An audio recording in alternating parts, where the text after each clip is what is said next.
الفرق والخيانة تحيي وفود البلدان المشاركة قدام من إمارات الولايات المتحدة الأمريكية ومن القارة الأفريقية ومن آسيا من الهند. تحية البلدان المشاركة.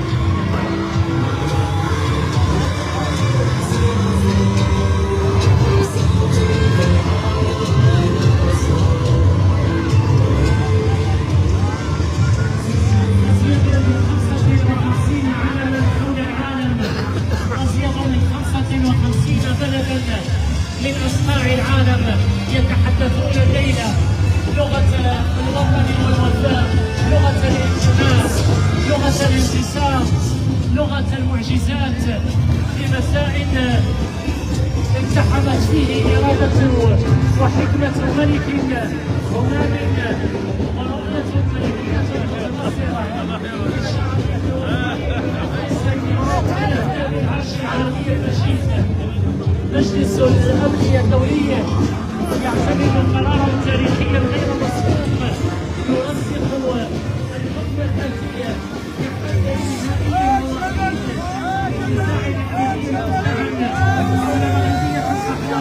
في هذه الأثناء من الأمم المتحدة في جنيف.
وفاء مستحقة واحتفاء وطنية صادقة عبرت عنها الفعاليات المحلية للحاضرة العشق الثقافة والأولياء في مساء الثورة الوطنية، مساء رؤية الملكية المتبصرة لصاحب الجلالة والمهابة الملك محمد السادس صلى الله عليه وسلم.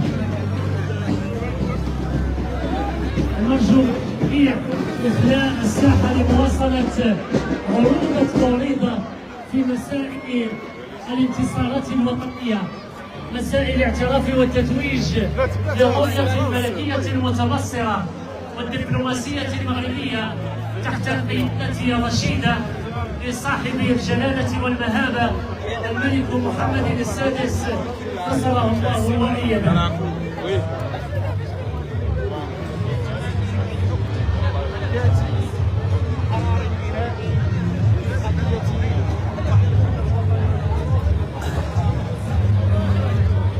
إذن فرحة عالمة من الوفد المرافق كذلك من عامل صاحب الجلالة بعد قرار مجلس الأمن الدولي للاحتفاء والتعبير عن الفرح بالانتصار المغربي المستحق الدائم بالسيادة المغربية على الصحراء الغربية.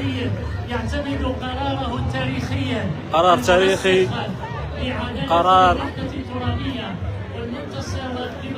عامل صاحب الجلالة الملك محمد السادس يحتفل رفقة المواطنين ورفقة الوفد المرافق له بعد قرار تاريخي لمجلس الأمن.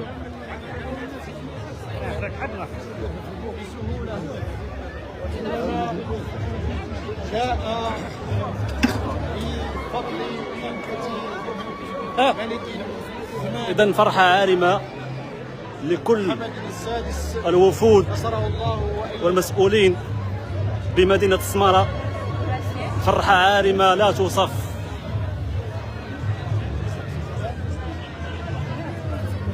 هنا عامل صاحب الجلالة ورفقة أعضاء والوفود يحتفلون بهذا القرار التاريخي.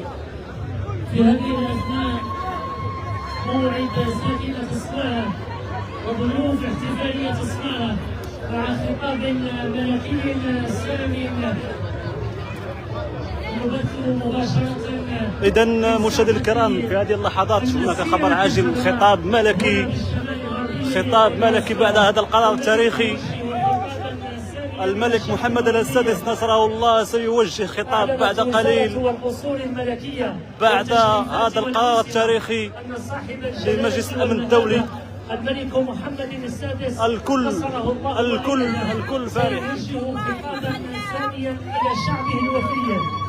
في هذه الاثناء سيبث الخطاب فرحة لا توصف، لا على يمكن وصف هذه الفرحة. الإذاعة وشاشات التلفزة. في هذه الاثناء هنا كذلك الوفود القادمة، فرحة لا توصف كذلك من الوفود. السيدات والسادة أصحاب المعالي والسعادة ساكنة مدينة سمارة، لا يمكن وصف هذه الفرحة، لا يمكن. للوطنيين الأفداد للدوحة العلوية الشريفة قرار تاريخي، قرار. مباشرة من ساحة هنا رئيس مجلس جماعة سمارة كذلك سعيد بهذا القرار التاريخي. ألف ألف ألف مبروك لكل الشعب المغربي، ألف مبروك.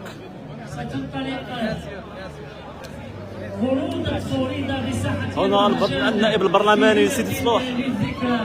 الكل سعيد، الكل سعيد بهذا القرار التاريخي. السيدة فاطمة العدلي المحترمة كذلك سعيدة بهذا القرار التاريخي. هذا القرار ممكن تعطينا التصريح السيدة؟ هذا انتصار تاريخي بالنسبة للمملكة المغربية، وساكنة سمارة تعبر عن ولائها وإخلاصها للسدة العالية بالله وللحكم الذاتي اللي كان قالوا صاحب الجلالة في جميع نجدد دعوة الجماهير والساكنة. شكرا لك، شكرا لك السيدة. في احتفالية سمارة للبقاء بفضاء المسيرة. هنا كذلك الكل سعيد. ممكن تصريح لهذا القرار التاريخي لمجلس الأمن الدولي.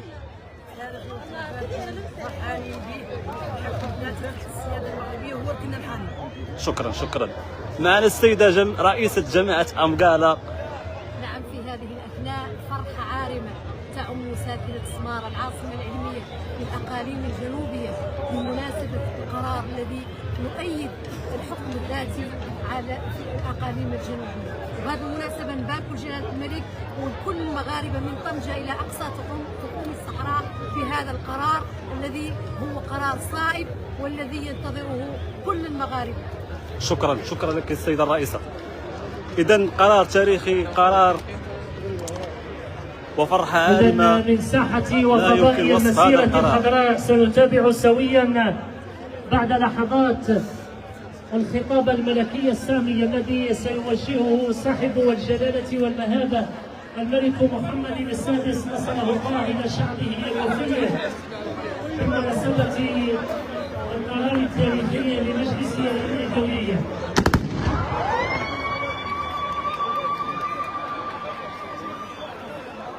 تابعنا الصوبة الأولى، صوبة القدر أمان أحمدي من مدينة قريطة على إيقاعاتنا التوريضة والانتصارات الدبلوماسية المتتالية، ترجمة للرؤية الملكية المتبصرة لصاحب الجلالة والمهابة الملك محمد السادس نصره الله. تعيش حاضرة العلم والثقافة والأولياء مرقد الصالحين والشرفاء مدينة سمارة.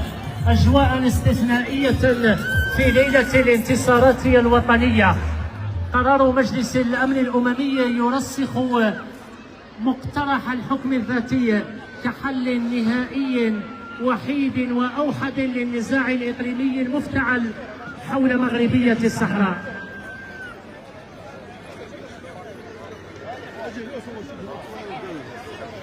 إذا فرحة لا توصف، الكل سعيد، احتفالية عارمة. زدت البشرى للعالم وأشرقت على العالم بمواعيد وأبعاد دولية كبرى. هنا جماهير السمراوية، الكل سعيد، الكل سعيد بهذا القرار. الكل سعيد، الكل سعيد بهذا القرار التاريخي.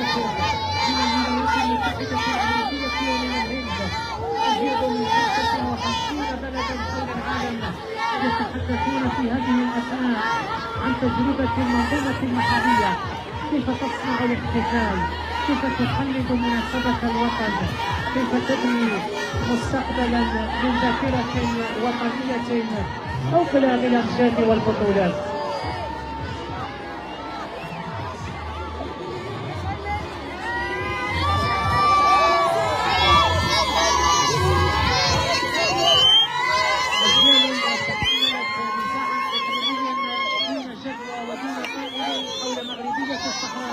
كتب لها بدءا من هذه الليله وبرعايه امميه لاكبر هيئه امميه في العالم يرسخ الحكم الذاتي تحلل وحيد حول مغربيه الصحراء.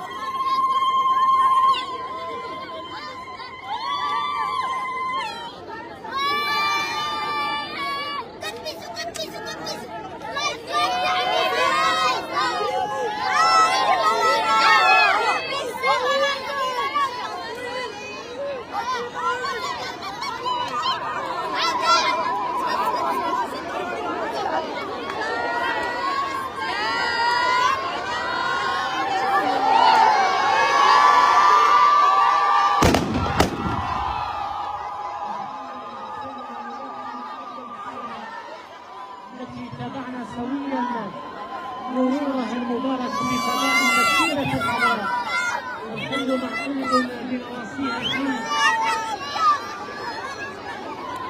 وكل الخير ننتظره بعد لحظات بالخطاب الملكي السامي الذي سيوجهه صاحب الجلالة الملك محمد السادس لشعبه الوفي مباشرة عبر أمواج الإذاعة وشاشات التلفزة.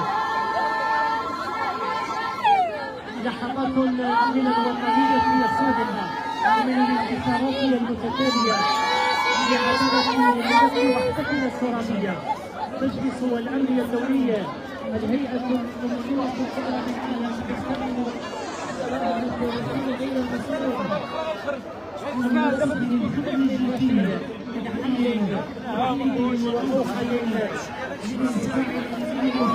إذا قرار تاريخي لمجلس الأمن الدولي في اعتماد السيادة المغربية على الصحراء الغربية، محمد السادس حفظه الله. ومن هنا تنتهي قضية الصحراء المغربية بانتصار تاريخي وفرحة لا توصف هنا بمدينة السمارة. إذا مشاهدينا الكرام مباشرة من مدينة السمارة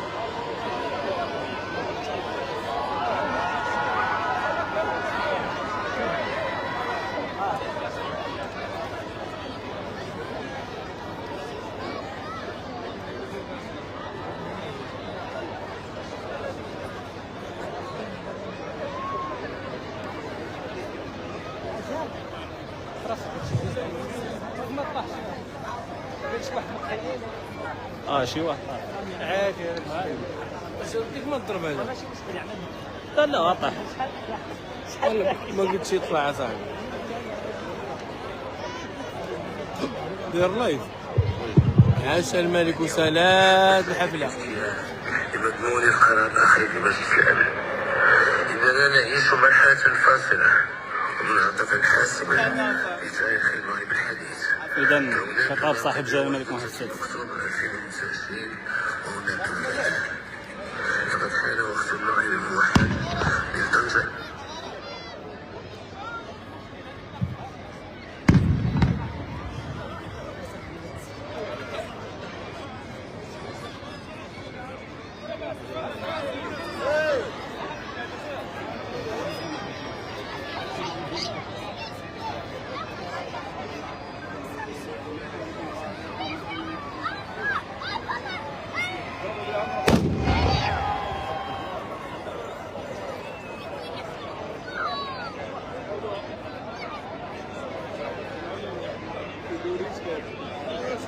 هذا باقي الكاملين عامر واحد بس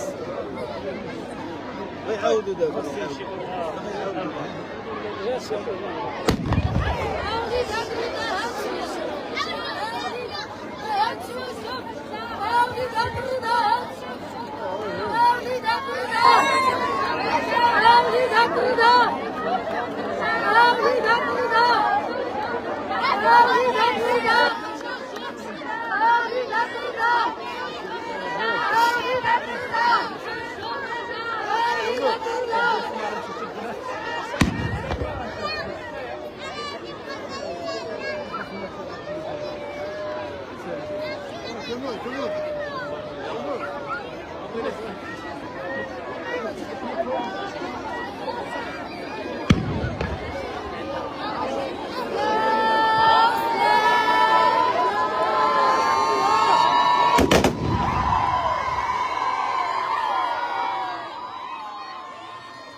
جميع الأطراف.